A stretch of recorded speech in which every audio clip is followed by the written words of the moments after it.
नमस्कार, मैं हूं आपके साथ अंकिता पाल। ब्रीडिंग की शुरुआत करते हैं। बरेली स्थित छिंद धाम मंदिर की ख्याति दिनों दिन बढ़ती जा रही है। यहां पर विराजमान राम दरबार हनुमान जी महाराज के दर्शनों के लिए क्षेत्र की नहीं आसपास के महानगरों से भी भक्तजन पहुंच रहे हैं।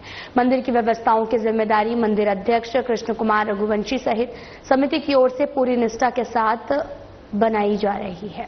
जिले के प्रभारी मंत्री नारायण सिंह पवार और कैबिनेट मंत्री गोविंद सिंह राजपूत छिंद मंदिर पहुंचे हैं, जहां पर उनकी अगुवाई मंदिर अध्यक्ष कृष्ण कुमार रघुवंशी ने राम नाम अंकित शॉल अर्पण कर की है और दोनों मंत्रियों ने राम दरबार और हनुमान जी के महाराज के दर्शन कर वहां पर पूजा अर्चना की है। तत्पश्चात कुछ देर तक के लिए वहां पर स्थित धर्मशाला में रुककर मंदिर के आसपास चल रही व्यवस्थाओं की जानकारी मंदिर अध्यक्ष से ली है। आपको बताते चलें कि बरेली स्थित छिंद धाम मंदिर की ख्याति लगातार दिनों दिन बढ़ती जा रही है। यहां पर विराजमान राम दरबार और हनुमान जी महाराज के दर्शन के लिए क्षेत्र ही नहीं आसपास के महानगरों से भी भक्तजन पहुंच रहे हैं। मंदिर की व्यवस्थाओं की जिम्मेदारी मंदिर अध्यक्ष कृष्ण कुमार रघुवंशी सहित समिति की ओर से पूरी निष्ठा के साथ बनाई जा रही है। जिले के प्रभारी मंत्री नारायण सिंह पवार, कैबिनेट मंत्री गोविंद सिंह राजपूत छिंद मंदिर पहुंचे हैं, जहां पर उनकी अगुवाई मंदिर अध्यक्ष कृष्ण कुमार रघुवंशी ने राम नाम अंकित शॉल अर्पण करके की है और दोनों मंत्रियों ने राम दरबार और हनुमान जी महाराज के दर्शन कर पूजा अर्चना की है। नरसिंहपुर में किसानों का सरकार के खिलाफ आक्रोश दिखाई दे रहा है। उनका भी कहना है कि किसानों की मूंग की फसल आ चुकी है, लेकिन अभी तक सरकार की ओर से ना तो किसानों को कोई समर्थन मूल्य दिया जा रहा है और ना ही पंजीकरण किया गया है, जिससे कांग्रेस ने किसानों के साथ मिलकर एक बड़ी रैली निकालकर आंदोलन किया है और साथ ही जिला कलेक्ट्रेट का घेराव करते हुए राज्यपाल के नाम पर ज्ञापन सौंपा है। वहीं कांग्रेस नेता लखन सिंह पटेल ने सरकार को चिताते हुए कहा कि अगर समय से पहले मांगे पूरी नहीं होती हैं तो चक्का जाम करते हुए बड़ा आंदोलन किया जाएगा। अघोषित बिजली कटौती को निशाना बनाते हुए कहा, बिजली सरकार के इशारों से ये कट हो रही है।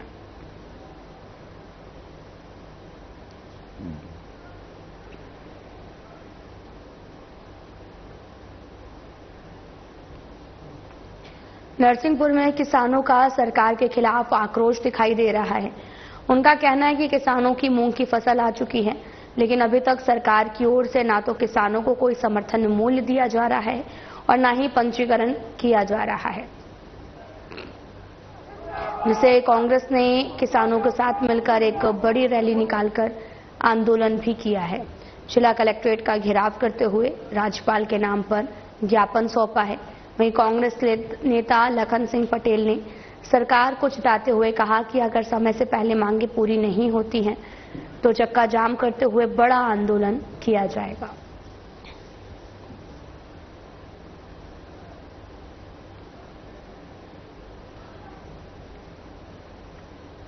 क्या है, वर्तमान में किसानों ने नरसिंहपुर जिले में सभी किसानों ने मूंगे बोई और मूंगे 75% किसानों के पास आ चुकी हैं। मूंगे जो है घर पे रखी किसानों की और सरकार के द्वारा 87-86 रुपए समर्थन मूल्य बनाया गया था, पर अभी तक मूंगों का जो है पंजीयन नहीं कराया, रजिस्ट्रेशन नहीं कराया समर्थन मूल्य के लिए। और सरकार के जो अशोक बर्णवाल जी बोल रहे हैं कि मोहन यादव जी ने कहा है कि हमने पहले ही कहा था कि मूंगें जहरीली हैं, मूंगों में बहुत जहरीले कीटनाशक डाले गए हैं, इसलिए हम मूंग की खरीदी नहीं करेंगे। ऐसा हमने सुना है, अभी हम पक्का प्रमाण नहीं दे सकते। तो ये सारी बात आने के बाद आज हम सब किसान भाइयों को लेकर और ये रैली निकाली और माननीय कलेक्टर को ज्ञापन दिया। इंदौर में हर्षोल्लास के साथ में मुस्लिम समाज ने कुर्बानी ईद मनाई है। शहर में सदर बाजार ईदगाह सहित सभी मस्जिदों में विशेष नमाज अदा की गई है। इंदौर कलेक्टर आशीष सिंह सदर बाजार स्थित ईदगाह पर पहुंचे और मुस्लिम समाज के लोगों को ईद की मुबारकबाद दी है।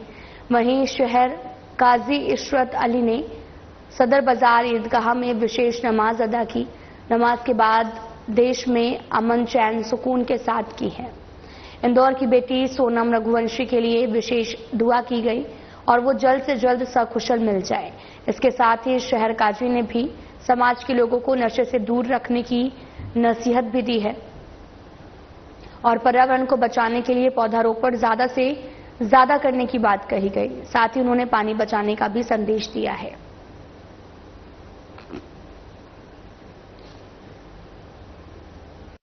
हमारी सेना ने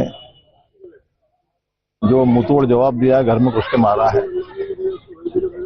भारत का हर नागरिक भारत की सेना के साथ खड़ा हुआ है और दुनिया ने देख लिया है। और उन आतंकवादियों का मकसद ये था कि भारत में हिंदू मुसलमान को दंगे करना, तो हमने यूनाइटेड रहकर भी दुनिया को दिखा दिया कि हम आपस में लड़ने वाले नहीं है। दूसरी बात यह कि बारिश नजदीक है और इंदौर सफाई में पिछले कुछ सालों से आते रहा है, लेकिन हर इंदौर के जो इंसान है उनकी कोशिश करना चाहिए कि भारत को, इंदौर को हरा भरा शहर बनाए, हर इंसान एक दरख्त लगाए।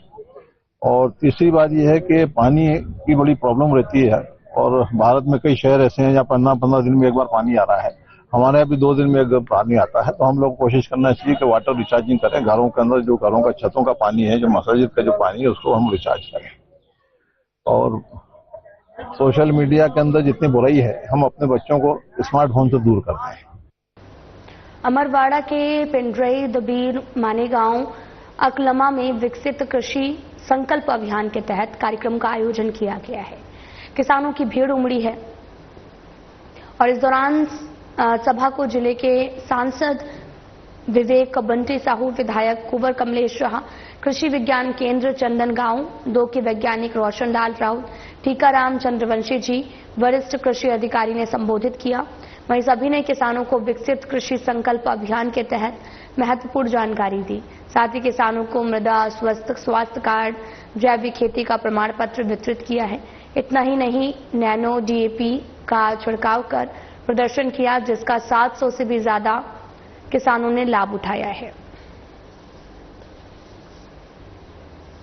हम लोग यहाँ पर विकसित कृषि संकल्प अभियान, माननीय प्रधानमंत्री जी, हमारे देश के माननीय कृषि मंत्री जी, इनका जो विजन है कि हमारे देश की कृषि व्यवस्था को कैसे अच्छा बनाया जाए और हमारे किसानों की खेती को किस तरह लाभ का धंधा बनाया जाए, किसानों की जो वैज्ञानिकों से द्वारा सीधी बात कराई जाए, इसको लेकर विकसित कृषि संकल्प अभियान कार्यक्रम के अंतर्गत हम लोग यहाँ पिंडरई डबीर और मानेगांव अकलमा 3 पंचायतों का कार्यक्रम यहाँ पर हमने 3 पंचायतों में यहाँ लगातार किसानों के बीच अपनी बातों को रखा है कि क्या तकनीक वो किसान भाई अपनाए, कौन सी फसलें वो अपने खेत। न्यायालय परिसर में प्रत्येक वर्षा काल ऋतु में पौधारोपण किया जाता है। इसी क्रम में द्वितीय अमर सत्र और न्यायालय मजिस्ट्रेट सहित अधिवक्ताओं की उपस्थिति भी तरह तरह के पौधे न्यायालय परिसर में लगाए गए हैं। इस मौके पर अजीत कुमार तिर्की, द्वितीय अपर सत्र न्यायाधीश अमित कुमार मालवीय, न्यायिक मजिस्ट्रेट प्रथम श्रेणी अंकिता नागर, न्यायिक मजिस्ट्रेट प्रथम श्रेणी बरेली की उपस्थिति रही है।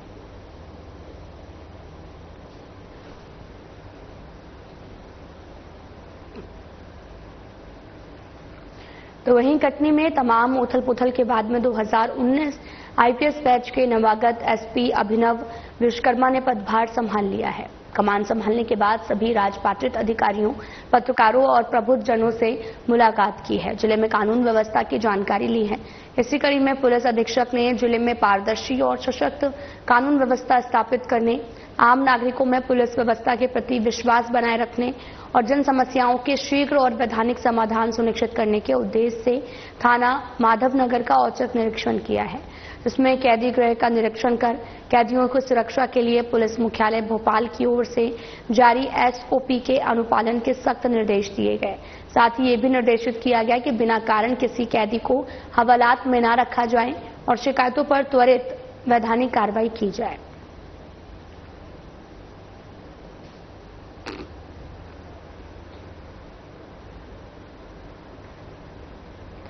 बुरहानपुर जिले के नंद कुमार सिंह चौहान जिला चिकित्सालय का आईसीयू इन दिनों खुद ही आईसीयू में नजर आ रहा है और यहां पर कोरोना काल में करोड़ों की लागत से निर्मित आईसीयू कबाड़ होते हुए नजर आ रहा। पिछले 4 सालों में इस आईसीयू में ताला जड़ा हुआ है, जबकि एक बार भी फिर से देश में कोरोना का दस्तक दे चुका है। और यही नहीं, बुरहानपुर की व्यापारिक राजधानी इंदौर में भी करीब 17 मरीज दस्तक दे चुके हैं जो एक्टिव पॉजिटिव हैं। इसके बावजूद बुरहानपुर जिला अस्पताल प्रबंधन नहीं जाग रहा। वहीं जब हमारी टीम और हमारे संवाददाता गोपाल देवकर ने आरएमओ डॉक्टर भूपेंद्र गौर को आईसीयू का दौरा करवाया तो उन्होंने भी माना कि ये पिछले समय से बंद है। साथ ही जब संबंध में सीएमएचओ डॉक्टर राजेश सिसोदिया से चर्चा की तो उन्होंने कहा कि उन्होंने भी पता करवाया है कि वहां पर आईसीयू की हालत बेहद खराब है। साफ सफाई करने की बात भी कही है। अब गौर करने वाली बात तो ये है कि लोगों की जान बचाने वाला ये जिला अस्पताल क्या एक बार फिर से आईसीयू को सुधार कर मरीजों की जान बचाएगा या फिर जान निगलने का काम करेगा, ये तो आने वाला वक्त ही बताएगा।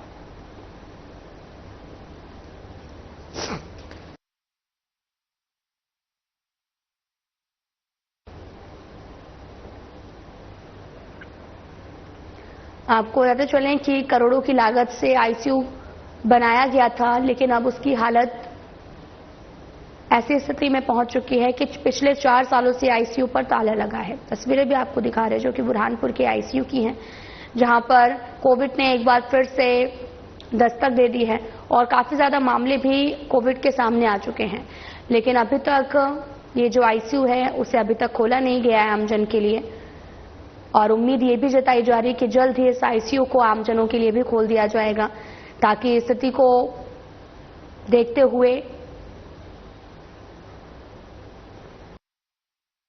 जैसे कोविड की जो प्रिपेयर्डनेस हम लोग कर रहे थे, तो अभी जैसे हमारे को जो दिशा निर्देश आए भोपाल से, तो ऑक्सीजन सिलेंडर, ये ऑक्सीजन का हमारा जो पीएसए प्लांट है वो फंक्शनल है कि नहीं, सिलेंडर की अवेलेबिलिटी है कि नहीं, ऑक्सीजन मान लीजिए ऐसा कुछ रिक्वायरमेंट पड़ती है आगे जाके, तो फिर वो व्यवस्था के लिए हमको एक जानकारी मांगी गई थी। तो हमने oxygen cylinder PSA plant functional है कि नहीं वो जानकारी ऊपर भेजी।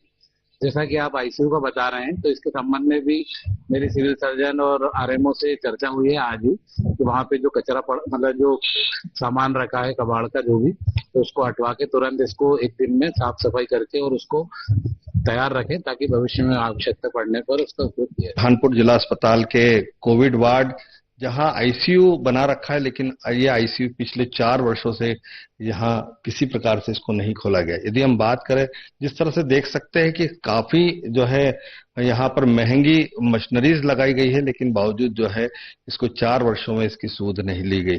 यहाँ पर हमारे साथ मौजूद है आरएमओ भूपेंद्र सेंगर जी, बात करते हैं। सर, जिस तरह से ये स्थिति नजर आ रही है, क्या कहेंगे इसको लेकर?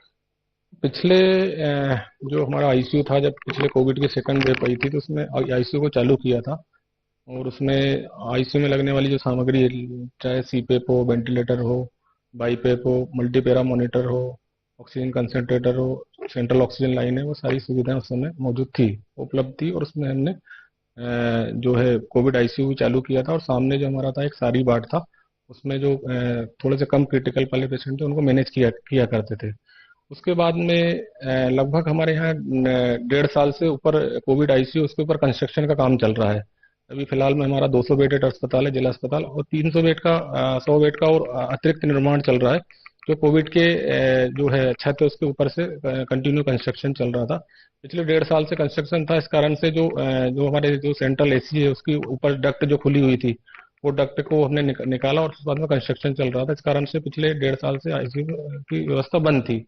अब चूंकि अभी हमको देखने में आ रहा है कि कोविड के केसेस बढ़ रहे हैं, तो कोविड के केसेस के अनुसार हम लोग जो भी है कोविड में जो भी लगने वाली सामग्री है, चाहे पीपी किट हो या मास्क हो, सैनिटाइजर हो, ग्लव्स हो, वो जो जितना भी डिस्पोजल आइटम है या दवाइयाँ हो, नॉर्मली जो कोविड में लगने वाली दवाइयाँ, उनकी आपूर्ति की जा रही है। और जैसे ही वरिष्ठ कार्यालय से निर्देश दिए जा रहे हैं, उस प्रकार से हम लोग आगे काम कर रहे हैं। तो रही कोविड की आईसीयू की बात है, तो नॉर्मली हम जो है अभी हम फंक्शनल करने की कोशिश कर रहे हैं। उसमें नॉर्मली हमने जो ऑक्सीजन है, पीएसए प्लांट है, उसको चेक कर लिया है। उसकी जो सप्लाई है कि सेंट्रल कोविड उसमें कोविड में ऑक्सीजन की सप्लाई है, वो भी हमारी प्रॉपर सप्लाई है। और जो रही बात एसी की, तो एसी का जैसा भी है कि अगर इस टाइप से कुछ केसेस आते हैं तो वो एसी की व्यवस्था भी दुरुस्त की जाएगी। और कोविड आईसीयू को सर कब तक सुनिश्चित किया जाएगा ये सारी व्यवस्थाएं माकूल हो, और यदि किसी प्रकार से यदि कोई यहाँ पर कोविड में यदि कोई पेशेंट आ ही जाता है या बाहर से कोई आता है तो उसे इमरजेंसी में यदि एडमिट करना पड़ गया तो क्या स्थिति बनेगी? एक्चुअली अभी हमारे पास में हमने जब ये कोविड आईसीयू चालू नहीं था, इसके पहले हमने एक वार्ड बनवाया था जो नॉर्मली जिसमें हम normally critical patient, normal medical वाले क्रिटिकल पेशेंट रखते थे।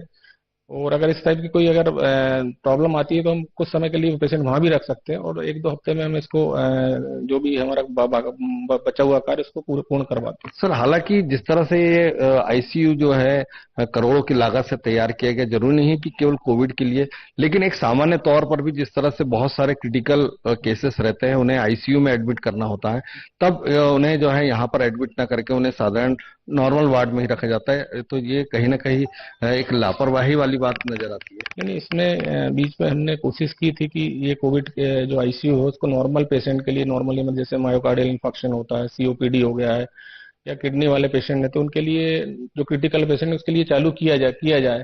पर चूंकि प्रॉब्लम ये आ रही थी कि मेन पावर की प्रॉब्लम आ रही थी कि मेन पावर हमारे मेडिकल स्पेशलिस्ट जो डॉक्टर है मात्र एक ही है, जो एमडी मेडिसिन है वो एक ही डॉक्टर है। तो ऐसी स्थिति में डॉक्टरों से ओपिनियन भी लिया गया था, पर वो यही बोल रहे थे कि पर डे यहाँ हमारे पास लगभग 30 से 40-50 पेशेंट एडमिट होते हैं और पूरा वार्ड जो है लगभग मोर देन 100 पेशेंट एडमिट रहते हैं। तो एक डॉक्टर के वो उनकी क्षमता से बाहर था, इसलिए उस समय कुछ समय होल्ड कर दिया और उसके बाद में यहाँ कंस्ट्रक्शन चालू हो गया ऊपर। तो फिर वो ना संसाधन तो है लेकिन डॉक्टर्स की कमी के कारण जो है आईसीयू प्रारंभ। जी माने सर। जी। और यदि हम बात करें तो जिस तरह से यहाँ पर ऑक्सीजन टैंक भी है, उस ऑक्सीजन टैंक की क्या स्थिति है सर? हमारे पास में वहाँ 2 ऑक्सीजन प्लांट है, एक तो पीएसए प्लांट है और एलएमओ प्लांट है, और दोनों प्लांट फंक्शनल है। अभी जैसे हमारे यहाँ जैसे ऑक्सीजन कंसंट्रेटर है या फिर जो सिलेंडर जो आते हैं उनकी आवश्यकता की जरूरत नहीं पड़ती। नॉर्मली अगर पेशेंट को शिफ्टिंग करते हैं उसमें हमारे को जरूरत पड़ती है। बाकी हमारे यहाँ अस्पताल में सेंट्रल लाइन से ही ऑक्सीजन सप्लाई होती है, इसमें हमारे यहाँ पीएसए प्लांट और एलएमओ प्लांट जो है वो उसकी आपूर्ति को पूरा करते हैं। ये थे आरएमओ भूपेंद्र सेंगर साहब, जिन्होंने बताया कि यहाँ पर जो है संसाधन तो है लेकिन जो है डॉक्टर्स की कमी के चलते यहाँ पर आईसीयू प्रारंभ नहीं किया गया। लेकिन आने वाले वक्त में यदि किसी प्रकार से कोविड होता है तो उसके लिए कौन जिम्मेदार होगा, यह आने वाला वक्त बताएगा। कैमरा पर्सन राजू के साथ गोपाल देवकर, साधना न्यूज़, बुरहानपुर। पर्यावरण दिवस के अवसर पर वन परिक्षेत्र पश्चिमी लौजी के वन परिक्षेत्र अधिकारी नेहा घोड़ेश्वर के नेतृत्व में वन विभाग के डिप्टी रेंजर, वन रक्षक सहित सुरक्षा श्रमिकों ने रिसेबाड़ा लघु वनोपज गोदाम में पौधारोपण कार्यक्रम किया है, जिसमें अंजन और साथ ही अमरूद, आम, गुलमोहर सहित फलदार और छायादार पौधे लगाए गए। साथ ही रिसेबाड़ा से सीतापाला क्षेत्र के लौजी खैरागढ़ मार्ग पर फैला कचरा चुनकर स्वच्छता अभियान में सभी वन कर्मियों ने अपनी भागीदारी दी है। वन परिक्षेत्र अधिकारी ने बताया कि ग्लोबल वार्मिंग के कारण बढ़ते तापमान से बचने के लिए पौधारोपण करना चाहिए और प्लास्टिक मुक्त जीवन शैली अपनानी चाहिए।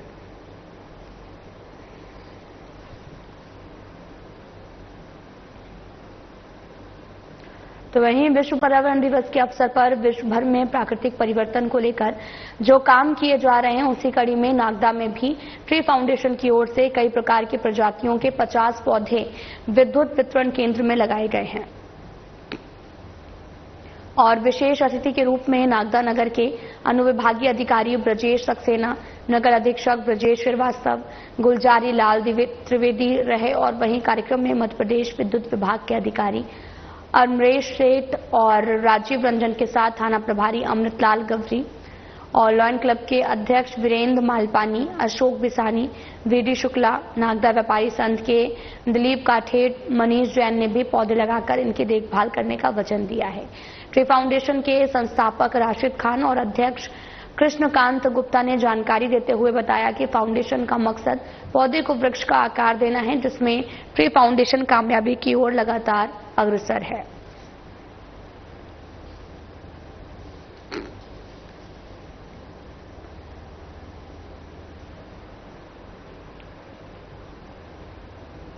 तो वहीं मध्य प्रदेश के इंदौर जिले के बहुचर्चित राजा रघुवंशी सोनम की हनीमून मिस्ट्री मामले में अब नया मोड़ सामने आया है। मेघालय के शिलांग में राजा रघुवंशी की संदिग्ध हालत में शव मिलने के बाद पुलिस लापता सोनम की तलाश कर रही है।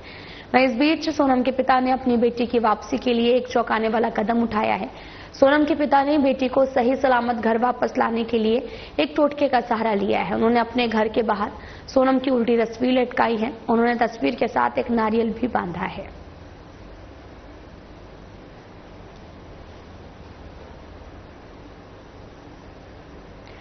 शिवपुरी में 7 दिवसीय श्रीमद् भागवत कथा का शुक्रवार को कलश यात्रा के साथ शुभारंभ हुआ। चौराहे वाले हनुमान मंदिर परिसर में भगवताचार्य रामेश्वर दास महाराज ने वैदिक मंत्रोच्चारण के साथ विधि विधान से पूजा अर्चना कराकर कलश यात्रा को रवाना किया। बैंड बाजों और डीजे के साथ कलश यात्रा शिवपुरी के मुख्य मार्गों से गुजरती हुई कार्यक्रम स्थल श्री गोरखनाथ मंदिर पहुंची, जहां श्रीमद् भागवत की पूजा अर्चना की पूजन के बाद में कलश की स्थापना की गई है।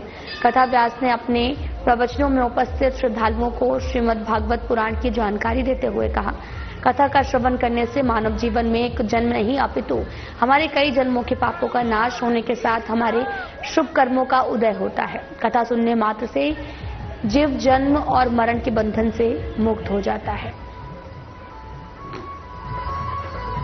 हनुमान मंदिर से निकली है और यहाँ श्री गोरखनाथ मंदिर के लिए, और आज से प्रारंभ भी है। 2 बजे से कथा प्रारंभ है।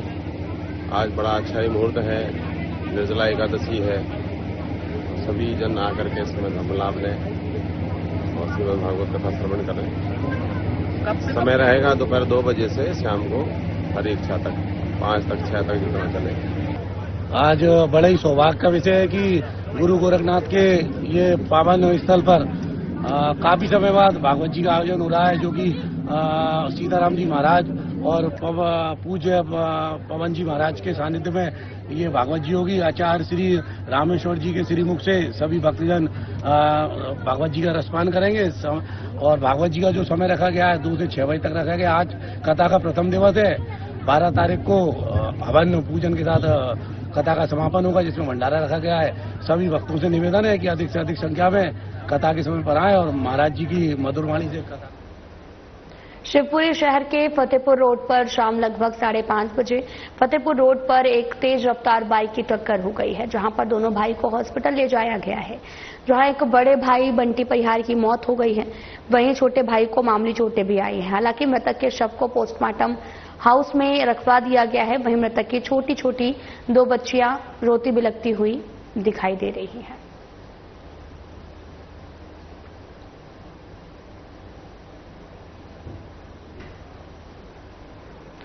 नरसिंहपुर जिला चिकित्सालय में कोरोना को लेकर मॉक ड्रिल किया गया है।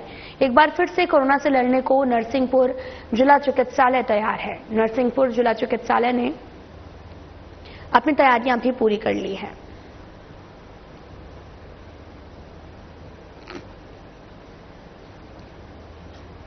कि आपको विदित है कि अगल बगल के राज्यों में कोविड के केसेस पॉजिटिव पाए जाने लगे, इसलिए राज्य शासन के निर्देशानुसार यहाँ पर डिस्ट्रिक्ट हॉस्पिटल नरसिंहपुर में सर के मार्गदर्शन में यहाँ पर कोविड की प्रिपेयरनेस तैयारी की गई। उसमें देखा गया कि यहाँ पर हम लोग कोविड के अगर कोई मरीज आते हैं तो किस प्रकार से रखेंगे, उनकी क्या व्यवस्था होगी, प्रबंधन क्या होगा, ऑक्सीजन की व्यवस्था है या नहीं, सारे इक्विपमेंट, सारी मशीनरी, मेडिसिन स्टाफ है या नहीं। उसके लिए आज हम लोग यहाँ पर आए हुए थे, तो सारी चीज़ें यहाँ पर प्रिपेयर है, तैयार है।